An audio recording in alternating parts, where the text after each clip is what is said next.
Assalamualaikum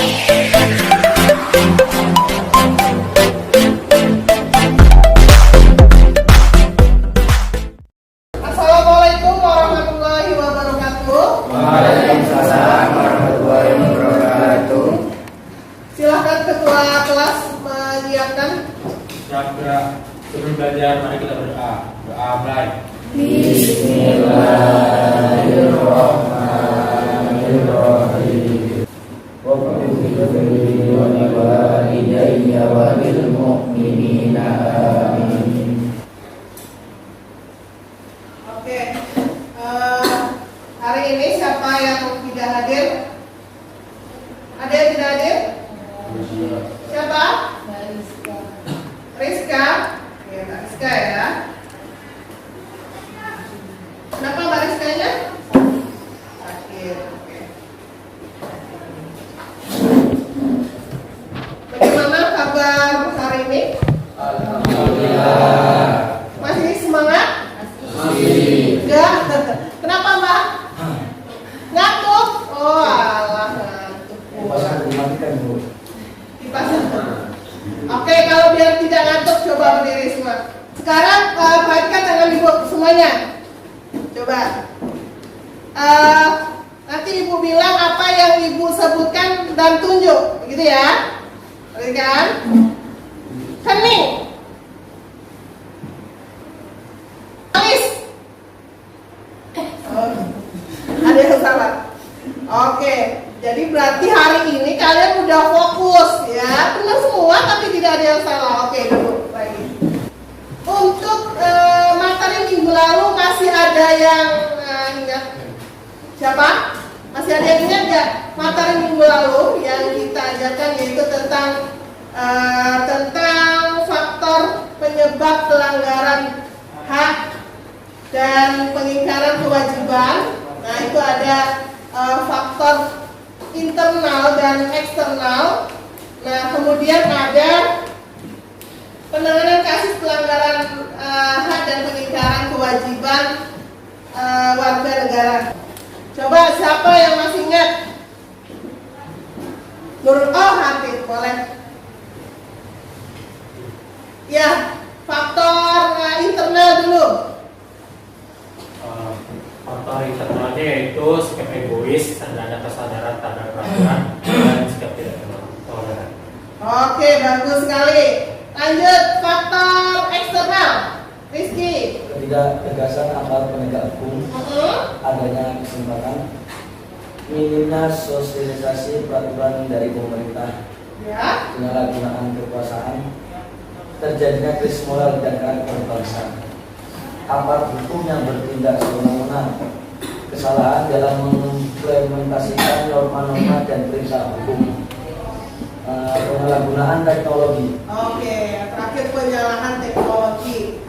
Nah, kemudian minggu kemarin kita sudah belajar juga tentang upaya pemerintah dalam menangani kasus hak dan kewajiban hak dan pengingkaran kewajiban warga negara. Itu materi minggu kemarin yang sudah kita pelajari. Untuk hari ini, ya, untuk hari ini nanti ibu akan menjelaskan materi yang akan kita pelajari hari ini, karena ini adalah materi baru tentang perlindungan dan penegakan hukum, ya. Nah, kemudian nanti juga ibu akan menampilkan video yang mana nanti akan kalian analisis, ya, nanti akan dianalisis di kelompok dan kemudian mempresentasikannya di depan, ya. Jadi nanti mempresentasikan ke depan, nanti itu ibu masukkan sebagai nilai keterampilan dan kemudian ada ibu ambil nilai pengetahuan, ya. Nanti ada tes tertulisnya nanti yang akan ibu berikan setelah kita mempelajari tentang materi hari ini. Nah, kemudian untuk materi hari ini kita belajar tentang perlindungan dan penegakan hukum, ya. Nah, di situ ada bagian yang akan kita pelajari di materi ini. Yang pertama itu tentang hakikat perlindungan dan penegakan hukum, kemudian peran lembaga penegak hukum dalam menjamin keadilan dan kedamaian, kemudian yang ketiga praktik perlindungan dan penegakan hukum yang akan kita pelajari di materi. Adapun tujuan pembelajaran, ya tujuan pembelajaran kita hari ini, yang pertama, peserta didik mampu menjelaskan konsep perlindungan dan penegakan hukum dengan baik. Dan yang terakhir, peserta didik mampu menyajikan peran lembaga penegak hukum dalam menjamin keadilan dan kedamaian dengan terampil. Ya, itu tujuan pembelajaran kita hari ini. Nah, sebelum ibu masuk nih ya, sebelum ibu masuk di materi hari ini, nah kita kan belajar tentang perlindungan dan penegakan hukum. Siapa yang tahu hukum itu apa? Ada yang tahu? Jerry. Suatu peraturan yang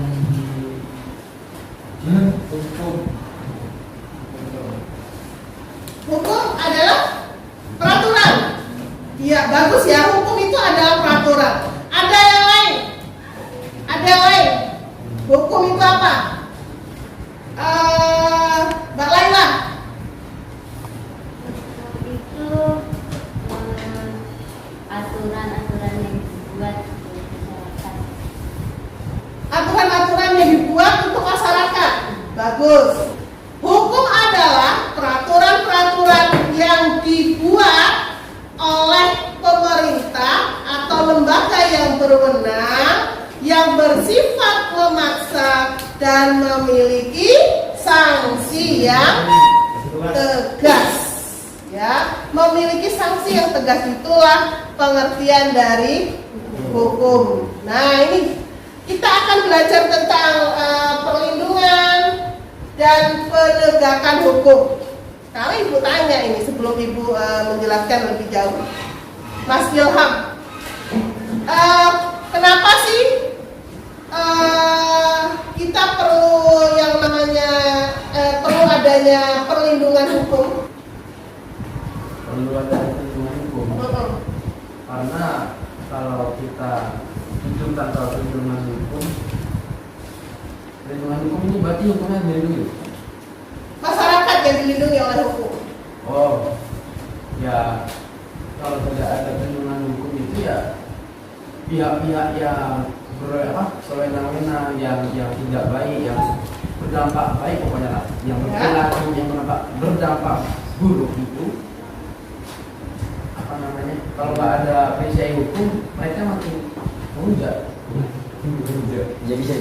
Oke, bagus sekali ya. Nah, kita akan belajar tentang konsep perlindungan dan penegakan hukum.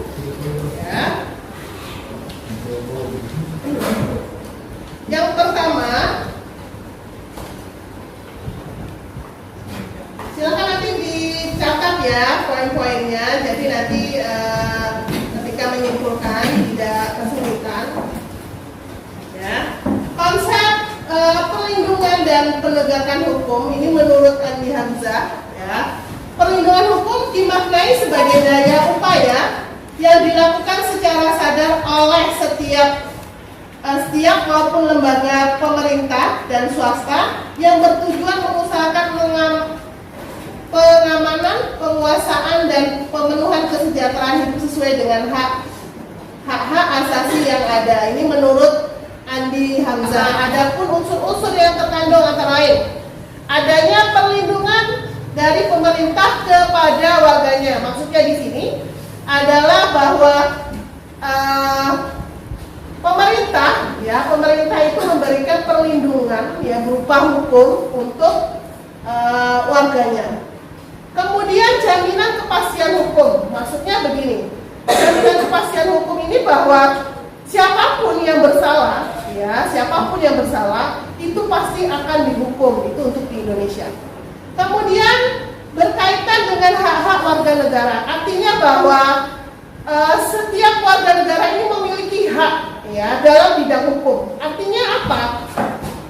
Ketika seseorang dilanggar haknya, maka dia boleh menuntut, boleh melaporkan kepada pihak-pihak yang berwajib. Ya. Kemudian adanya sanksi hukuman bagi pihak melanggarnya. Nah, ini dibuktikan bahwa siapapun yang melanggar pasti dikenakan sanksi, pasti dikenakan hukuman. Ya. Nah, masuk sub yang kedua, pentingnya perlindungan dan penegakan hukum. Nah, ini ya, yang pertama, tegaknya supremasi hukum yang mempunyai kekuasaan dalam mengatur pergaulan manusia. Maksudnya supremasi hukum itu adalah peraturan-peraturan yang berlaku di Indonesia, ya, itu mengatur rakyat yang ada di Indonesia. Ada yang tahu nggak penegak hukum ini pihak-pihaknya siapa saja? Satu, kepolisian, apa lagi? Militer Bu. Militer, apa lagi? KPK. KPK, itu MA. MA boleh, siapa lagi? MK. MK boleh. Pengadilan tinggi, siapa orang yang di dalamnya? Yang mengadili siapa? Hakim. Hakim. Nah itu hakim itu adalah termasuk pihak penegak hukum. Ada lagi? Apa? Komnas HAM itu yang membela. Kalau di pengadilan yang menuntut siapa? Ih pintar, jaksa, kejaksaan, ya. Nah kemudian di dalam persidangan pasti ada yang membela. Siapa? Pengacara. Nah, jadi penegak hukum itu ada hakim, kepolisian, jaksa, pengacara, satu lagi KPK. Ya, KPK berarti dari sebenarnya Mas Yari ya. Oke. Nah, kemudian masyarakat. Masyarakat ini masyarakat lingkungan di mana hukum tersebut berlaku atau diterapkan. Artinya bahwa hukum itu akan berlaku ke siapa? Ke masyarakat. Harus ada orangnya gitu ya. Oke, selanjutnya kita diskusi ya, Ibu akan mengangkat permasalahan yang terjadi di Indonesia pada saat sekarang ini. Proses hukum peristiwa pembunuhan Brigadir Yosua, makanya tentu saja termasuk Irjen Verdi Sambo.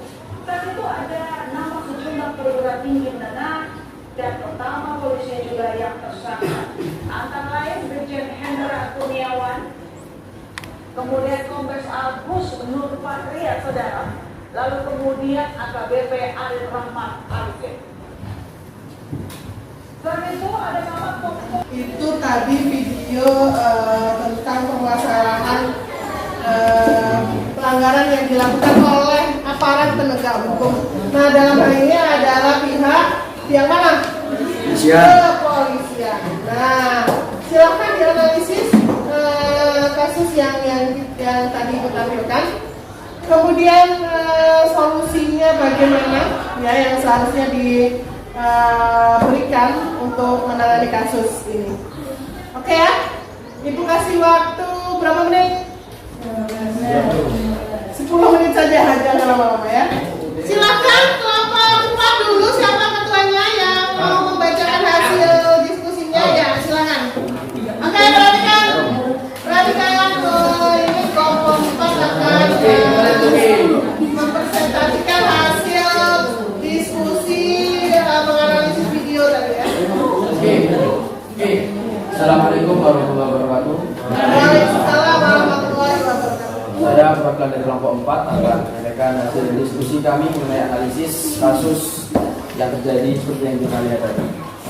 Di sini terjadi kasus penghalangan proses hukum oleh 7 tersangka pihak kepolisian, dan itu bukan oleh kepolisian tingkat kecilnya, tapi oleh besar-besarnya. Salah satunya di situ yang terpandang dan mencolok adalah yang pertama Verdi Sambo sebagai polisi kedua. Bentar ya, iya. Kita kerjakan soal ya. Ibu bagi dulu soalnya. Silakan dikerjakan. 6, 7, 8, 11, 12. Anggota BIN.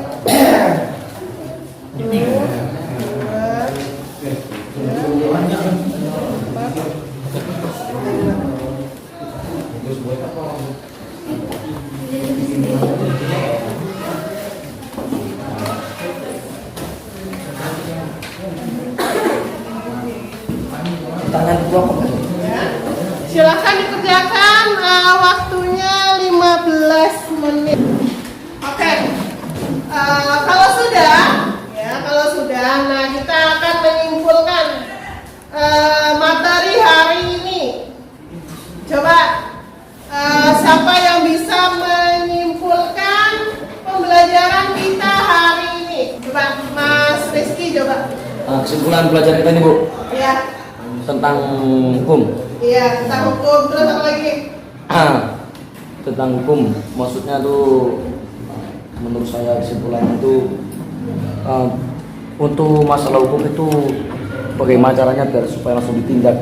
Maksudnya langsung ditindak itu yang melanggar atau yang melibatkan itu tidak sepele, langsung ditindak juga tidak sepele dengan kasus tersebut. Jadi langsung ditindak biar yang melanggar tadi tidak bisa sepele, menyepelekan hukuman itu. Lanjut, kelompok dua. Kesimpulan hari ini apa? Kita dapat mengetahui mengenai perlindungan dan penegakan hukum dan bagaimana sanksi apabila seseorang itu melanggar hukum. Ya. Sudah? Oke. Kelompok 4.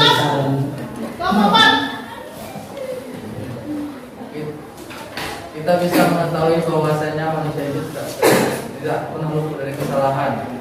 Bahkan